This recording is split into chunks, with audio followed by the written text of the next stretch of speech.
Hello everyone. Welcome to daily current affairs. चलो शुरू करते हैं आज का current affair. First question is 4 July 2022 को इंडियन नेवल एयर स्क्वाड्रन 324 को कहां पर कमीशन किया गया? Visakhapatnam, Andhra Pradesh. Indian naval air squadron 324 को 4 जुलाई 2022 को विशाखापट्टनम में भारतीय नौसेना में शामिल किया गया है। यह यूनिट स्वदेश में डिजाइन और निर्मित उन्नत हल्के हेलीकॉप्टर MK3 हेलीकॉप्टरों का संचालन करने वाली पूर्वी समुद्र तट पर पहली नौसेना स्क्वाड्रन है। इंडियन नेवल एयर स्क्वाड्रन 324 को एक पक्षी प्रजाति के नाम पर केस्ट्रल्स नाम दिया गया है और जिसमें अच्छी संवेदी क्षमताएं हैं, जो विमान और वायु स्क्वाड्रन की भूमिका का प्रतीक है। 5 जुलाई 2022 को यूक्रेन की किस गणितज्ञ को प्रतिष्ठित फील्ड्स मेडल 2022 पुरस्कार से सम्मानित करने की घोषणा की गई है? मेरिना वियाजोवस्का। यूक्रेन की गणित की प्रोफेसर मेरिना वियाजोवस्का, जिन्होंने शीर्ष गणित पुरस्कार फील्ड्स मेडल 2022 जीता है। यह पुरस्कार मेरिना वियाजोवस्का और 3 अन्य गणितज्ञों, जिनमें फ्रांस के हुगो डुमिनिल कोपिन, अमेरिका के जून हू है और ब्रिटेन के जेम्स मेनार्ड ने हेलसिंकी में फील्ड्स मेडल प्राप्त किया, जिसे गणित में नोबेल पुरस्कार कहा जाता है। फील्ड्स मेडल एक गणितज्ञ के लिए सर्वोच्च सम्मान है। यह पुरस्कार गणितज्ञों की अंतर्राष्ट्रीय कांग्रेस के अवसर पर हर 4 साल से प्रदान किया जाता है। फील्ड्स मेडल मौजूदा काम के लिए, उत्कृष्ट गणितीय उपलब्धि और भविष्य की उपलब्धि के वादे के लिए दिया जाता है। 3 जुलाई 2022 को कितने दिनों के लिए स्वच्छ सागर सुरक्षित सागर अभियान शुरू किया गया? 75 दिन के लिए। पृथ्वी विज्ञान मंत्रालय द्वारा 75 दिनों तक चलने वाला अब तक का सबसे व्यापक समुद्र तटीय स्वच्छता अभियान शुरू किया गया है। 3 जुलाई को शुरू हुए स्वच्छ सागर सुरक्षित सागर नामक इस अभियान का औपचारिक समापन 17 सितंबर 2022 को अंतर्राष्ट्रीय तटीय स्वच्छता दिवस के अवसर पर होगा। स्वतंत्रता के 75वें वर्ष में भारत की 7,500 किलोमीटर लंबी समुद्री तटरेखा की सफाई के लिए शुरू किया गया यह महाअभियान नागरिकों की व्यापक भागीदारी के साथ संचालित किया जा रहा है। इस अभियान में मुख्य रूप से समुद्री कचरे को कम करने, प्लास्टिक के न्यूनतम उपयोग, स्रोत स्थान पर कचरे का अलगाव और अपशिष्ट प्रबंधन पर ध्यान देने के साथ वास्तविक और वर्चुअल दोनों तरह से बड़े पैमाने पर सार्वजनिक भागीदारी देखने को मिलेगी। हाल ही में देश के सबसे कम उम्र के स्पीकर कौन बने हैं? राहुल नार्वेकर। मुंबई के वकील और पहली बार विधायक बने राहुल नार्वेकर को महाराष्ट्र विधानसभा के सबसे कम उम्र के अध्यक्ष के रूप में चुना गया है। वह इस महत्वपूर्ण संवैधानिक पद को संभालने वाले भारत में सबसे कम उम्र के स्पीकर बने हैं। नार्वेकर 16वें अध्यक्ष के रूप में चुने जाने वाले सबसे कम उम्र के विधायक और अब देश में प्रतिष्ठित शीर्ष विधायी पद हासिल करने वाले सबसे कम उम्र के विधायक भी हैं। नार्वेकर को समर्थन में कुल 164 वोट मिले और 107 वोट शिवसेना उम्मीदवार को मिले। महाराष्ट्र के राज्यपाल भगत सिंह कोश्यारी है। महाराष्ट्र के मुख्यमंत्री एकनाथ शिंदे हैं और महाराष्ट्र की राजधानी मुंबई है।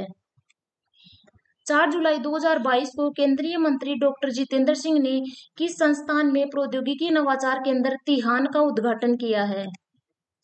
IIT हैदराबाद।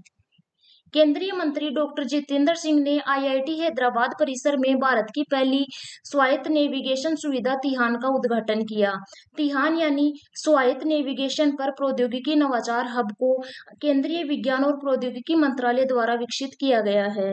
यह एक बहुविषयक पहल है जिसका उद्देश्य भारत को भविष्य की स्मार्ट मोबिलिटी तकनीक में एक वैश्विक भागीदार बनाना है। 4 जुलाई 2022 को जारी स्टार्टअप इकोसिस्टम की सहायता पर राज्यों की रैंकिंग 2021 में सर्वश्रेष्ठ प्रदर्शन करने वाले राज्य की श्रेणी में कौन से राज्य शामिल है? गुजरात और कर्नाटक। राज्यों की स्टार्टअप रैंकिंग 2021 के तीसरे संस्करण में गुजरात और कर्नाटक सर्वश्रेष्ठ प्रदर्शन करने वाले राज्यों की श्रेणी में रहे हैं, जबकि मेघालय ने पूर्वोत्तर राज्यों में शीर्ष स्थान हासिल किया है। यह रैंकिंग केंद्रीय मंत्री पीयूष गोयल ने जारी की है। छोटे राज्यों और केंद्र शासित प्रदेशों में जम्मू कश्मीर को शीर्ष प्रदर्शनकर्ता घोषित किया गया है। सर्वेक्षण के दूसरे संस्करण में, जो 2020 में आयोजित किया गया था, गुजरात सबसे अच्छा प्रदर्शन करने वाला राज्य रहा था। यह रैंकिंग उद्यमियों को बढ़ावा देने के लिए स्टार्टअप पारिस्थितिकी तंत्र को विकसित करने के लिए की गई पहल पर आधारित है। हाल ही में राष्ट्रीय खाद्य सुरक्षा अधिनियम के कार्यान्वयन के लिए राज्य रैंकिंग में कौन सा राज्य शीर्ष स्थान पर रहा है? ओडिशा। राष्ट्रीय खाद्य सुरक्षा अधिनियम के कार्यान्वयन के लिए राज्यों की रैंकिंग में ओडिशा शीर्ष पर है तथा इसके बाद उत्तर प्रदेश और आंध्र प्रदेश का स्थान है।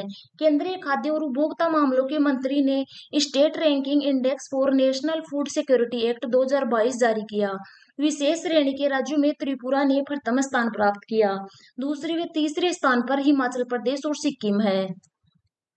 हाल ही में सरोजिनी मोहंता के नाम पर किस राज्य के एक जंगल के हिस्से का नाम रखा गया है? ओडिशा। ओडिशा के बोनाई वन विभाग में वन अधिकारियों ने एक दिहाड़ी महिला सरोजिनी मोहंता, जिन्होंने बहुत बदलाव लाया, के नाम पर जंगल के एक छोटे से हिस्से का नाम रखा है। उन्होंने सिर्फ 2 साल में खाली जमीन पर जंगल उगाया। सरोजिनी मोहंता को जिला खनिज फाउंडेशन कार्यक्रम के तहत क्षेत्र के पुनर्वितरण के एक हिस्से के रूप में लगाए गए पौधों की देखभाल के लिए काम पर रखा गया था। हाल ही में गांधी और चंपारण सत्याग्रह सेलेक्ट रीडिंग नामक पुस्तक को किसके द्वारा संपादित किया गया है? सुरंजन दास।